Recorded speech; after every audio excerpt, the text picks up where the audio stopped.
Շատ հաճախ քաղաքագետները կամ քաղաքական գործիչները կարծում են, որ տնտեսական երևույթները դա առանձին գործընթաց է եւ դրանք կարող են այսպես զուգահեռ գնալ, իրենք դե քաղաքական հարցերով պետք է զբաղվեն, լուրջ թեմաներով, անվտանգություն եւ այլն։ Իրականության մեջ այս երկու թեմաները իրար զուգահեռ են գնում եւ խաչվում են, կարող ենք ասել, այս թեմաները եւ պետք է հասկանանք, որ տնտեսագիտության մեջ բացարձակ ճշմարտություններ գոյություն չունի։ Եթե մենք ուզում ենք տնտեսական լուծումներ գտնենք, մենք պետք է նախանշենք մեր երկրի, մեր հասարակության տեսլականը եւ դրան համապատասխան տնտեսական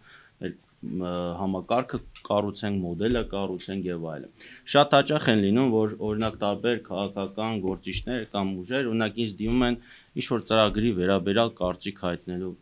մասին։ Ես ասում ձեր թիրախը ո՞րն է, ձեր լսարանը ով է, ձեր նպատակը ո՞րն է։ Այսինքն ըստ դրա մենք կարող ենք հասկանալ քաղաքական ուժերի տնտեսական ծրագրերի իրատեսականությունը, նպատակայնությունը եւ այլն։ Եվ մենք յուրաքանչյուր քաղաքական ուժ պետք է իր համար մշակի այն տեսլականը թիրախը առաջին հերթին եւ փորձի այդ ծրագրերը բերենք դնենք դրա տակը որպես այդպեսի։ Հիմա ես ինչ կառաջարկեմ մեր քաղաքական ուժերին, որ ուշադրություն դարձնեն մեր երկրի տնտեսական զարգացման եւ տեսլականի մասով։ Նախ առաջինը, ինչպես պարոն Աբովյանը նշեց, իրենց հասարակական քաղաքացիական նախաձեռնությունը կամուրջը։ Հայաստանը պետք է շարունակի մնալ կամուրջ տարբեր տնտեսական միավորումների, տնտեսական մոդելների միջև, որը թույլ կտա Հայաստանին օգտվել բաց տնտեսության հնարավորությունից, ինտեգրման հնարավորություններից։ Վերջի տարիներին Հայաստանը կարողացել է տնտեսական աճ ապահովել հենց հիմնականում դրա շնորհիվ։ Լինելով ԵԱՏՄ անդամ, ինչպես նաև ունենալով լավ հարաբերություններ Արևմուտքի հետ, մենք կարողացել ենք այդ կամուրջի դերը կատարել։ Եվ ծառայության ոլորտը եւ առևտրի ոլորտի հաշիվ դրա բավականին արագ տեմպերով զարգացել է։ Եթե մենք ուզում ենք այս տեմպը շարունակենք, ապա մենք պետք է խորացնենք եւ երկու ուղղություններով զարգացնենք մեր տնտեսական հնարավորությունները, ինտեգրացման մեխանիզմները։ Հրաժարվելով մեկից, մենք հրաժարվելու ենք նաեւ մյուսի հնարավորությունից։ Ռուսաստանի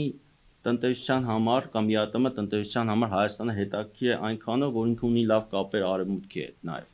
Դա պետք է գնահատենք, հասկանանք եւ դա կարեւորելով քայլենք առաջ։ Այսինքն եւ մենք պետք է եւ այս մոդելը տնտեսական դաշտում փորձենք տանենք առաջ եւ զարգացնենք։ Սա ընդհանուր այսպես արտաքին տնտեսական քաղաքականության եւ նաեւ անշուշտ դա նաեւ վերաբերում է մեր ընդհանուր քաղաքականության, այսինքն դու չես կարող արտաքին տնտեսական քաղաքականությունը եւ անես, բայց ենթադրենք քաղաքական մասը կամ անես, հա, այսինքն սա ակնհայտ է, որ մենք պետք է այս երկու գործընթացները զուգահեռ տանենք եւ պետք է համատեղենք այս process-ները։ Ներքաղաքական մասով մի քանի կարևոր կետերին եմ ուզում անդրադառնալ։ Հայաստանի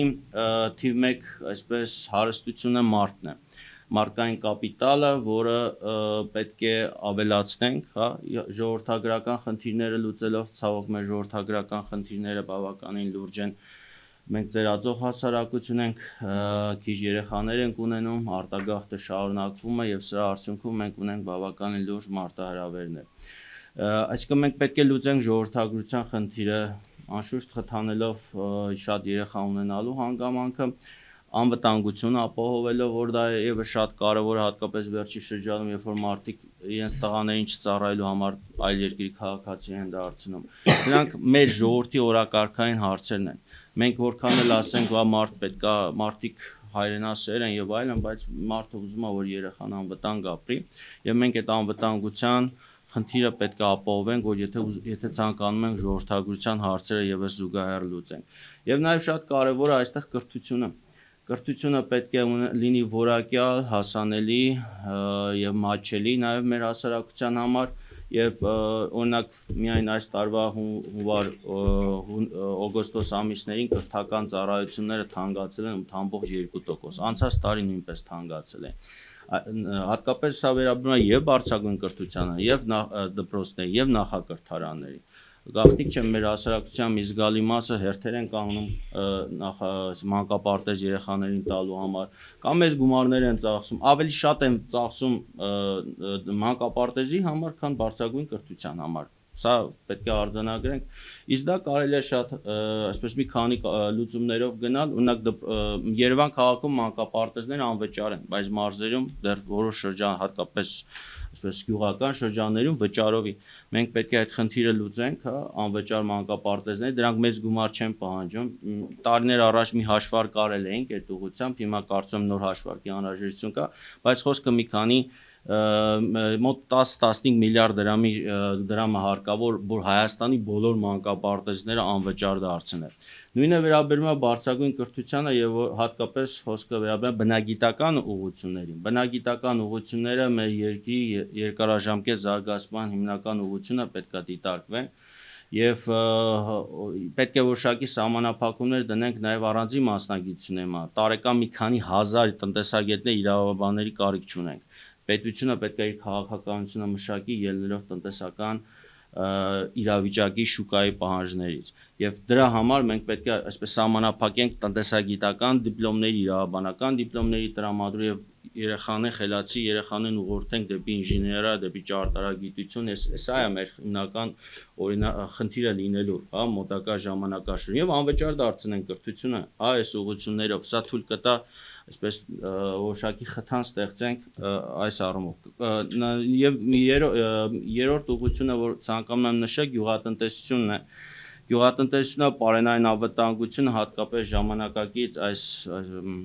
հեղեղուկ, հա, իրավիճակում, երբ որ հնարավոր է նոր պատերազմեր, նոր ճգնաժամեր եւ այլն, երկիրը պետք է պարենային անվտանգության խնդիրը լուծի, չսպասելով նոր պատերազմերին, ճգնաժամերին։ Հայաստանը ԵԱՏՄ երկրների շարքում ամենացածր պարենային անվտանգություն ունի 56%։ Նույնիսկ Қырғызստանը մեզանից ավելի բարձր պարենային անվտանգություն ունի։ Եվ այս մասով մենք ուշադրություն պետք է դարձնենք տեղական գյուղատնտեսությանը, զարգացումը, անասնապահությունը, բուսաբուծությանը, ոչ թե երբ որ դրսից գալիս է մեծ քանակությամբ էժան ցորեն, էժան մսամթեք, տեղական արտադրությունը մեռնում է։ Դրա վառ օրինակը վերջին տարիներն են։ Մենք պետք է տեղական արտադրության խթանման նոր մեխանիզմներ ստեղծենք սուբսիդավորման միջոցով, պետական ծրագրերի միջոցով, սահմանափակելով նույնիսկ ներմուծումը Հայաստան, բայց պետք է հասկանանք, մենք ամեն գնով էժան մթեք չպետք է փորձենք արտադրել կամ ապահովել։ Մեր խնդիրը պետք է լինի անվտանգային մասով, պարենային անվտանգությունը բարձրացնենք մոտակա տարիների ընթացքում, այսինքն ռազմավարություն դնելով մինչև 75%, որը թույլ կտա երկարաժամկետ անվտանգություն ապահովել Հայաստանի համար, եւ նաեւ գյուղը Հայաստանի պարագայում նաեւ հանդիսանում է կարեւոր, այսպես ավանդույթներ պահպանող ոլորտ։ Գյուղատնտեսությունը եւ գյուղում ապրող մարդիկ մեր նիստուկացի եւ ավանդույթների պահողներն են եւ նաեւ շատ կարեւոր է նաեւ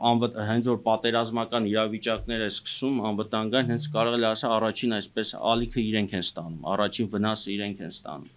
Գյուղ ոլորտը եւ գյուղացիները մեր երկրի համար այսպես առաջնային նշանակություն պետք է ունենան եւ մոտակա տարիներին պետք է հատկապես գյուղերում ժողովրդագրության հարցերը շատ արագ լուծել։